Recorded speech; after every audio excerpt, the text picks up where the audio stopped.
Hi, this is Rick LaPointe with PartTimeTrader.com. It's Wednesday, August 11th. For the last couple of weeks, we've been watching as price has been hovering above this important 200-day moving average. What's been concerning about this action is that we were unable and actually made no real attempt at breaking out past the June high.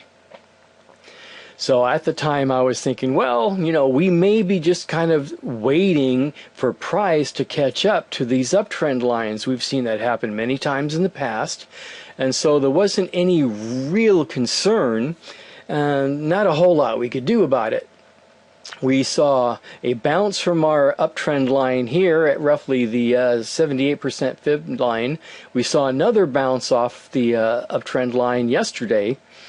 But today, we saw a decisive drop below our 200-day moving average, and we just plummeted down to our 50-day moving average here. Now, what's interesting about dropping to the 50-day and stopping, even though it was the low of the day, it was a very quick dump, but it wasn't a panic selling. If it was panic selling, we would have the potential of breaking past that 50-day, but as you can see, it just stopped there. So if we had panic selling going on, it's unlikely that it would have halted there. It spent most of the day bouncing up and down a little bit within this area here, but that was the target. That's where we stopped. Now I want to take a step back and let's look at the 1-year chart. You notice that the 50-day moving average happens to junction along this support line here. Back in December, we had quite a period where that acted as our support line. We had support here in March, but as you can see, it's not a real strong support line. We breached it here.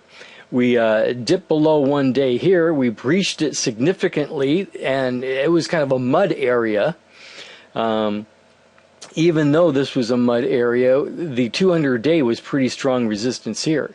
So as you can see, we stopped here. It's a dual support line, but I would not by any stretch call it a strong support line. So tomorrow, we have a significant probability of a dead cat bounce at best. Hopefully we can get a little trade in here as it rises up to retest that 200-day moving average resistance. What we're looking at, though, is the scenario of this 1050, 1060 area around the 38% Fibonacci line. We broke decisively our uptrend line, so now we have the uptrend resistance and the 200-day resistance. But here we have the support line and the 50-day support. So we're kind of between a rock and a hard place here, and what's going to happen? I'm looking at the 200-day, and I'm looking at the Fib 38 around 1060 area as our window through Friday. This is Rick LaPointe with PartTimeTrader.com.